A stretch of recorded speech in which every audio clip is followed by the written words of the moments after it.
Timnas Brazil back on the track usai menggilas Korea Selatan 4-1 pada pertandingan babak 16 besar Piala Dunia 2022 di Stadion 974 Doha, Qatar, Selasa 6 Desember 2022 dini hari waktu Indonesia Barat.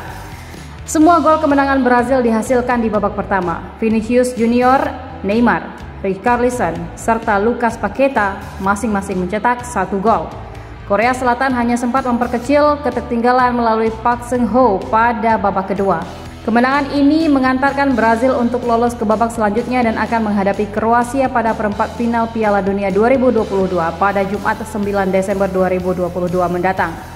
Laga 16 besar Brazil versus Korsel menjadi panggungnya Jogo Bonito, Neymar CS. Baru 7 menit laga berjalan, Brazil unggul cepat lewat sontekan Vinicius Junior.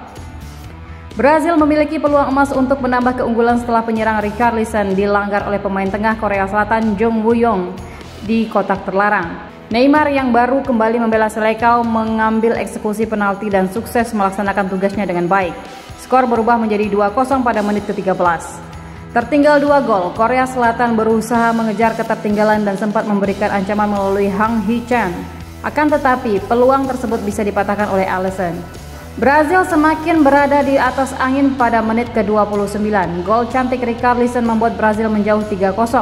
Lewat skema 1-2 bersama Thiago Silva, Richarlison dengan tenang memperdaya kiper Korsel Seung-gyu. Skuad asuhan Tite tersebut terus berpesta gol ke gawang Korea Selatan. Kali ini Lucas Paqueta yang mencetak gol pada menit ke-36 sehingga skor berubah menjadi 4-0. Skor tersebut bertahan hingga turun minum. Pada babak kedua, Korea Selatan mengambil inisiatif menyerang terlebih dahulu dan sempat mengancam melalui tendangan Son Heung-min.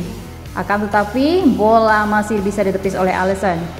Brazil berbalik menekan, kali ini melalui upaya yang dilakukan oleh Vinicius serta Raphinha. Akan tetapi, peluang tersebut masih dipatahkan oleh lini pertahanan Korea Selatan.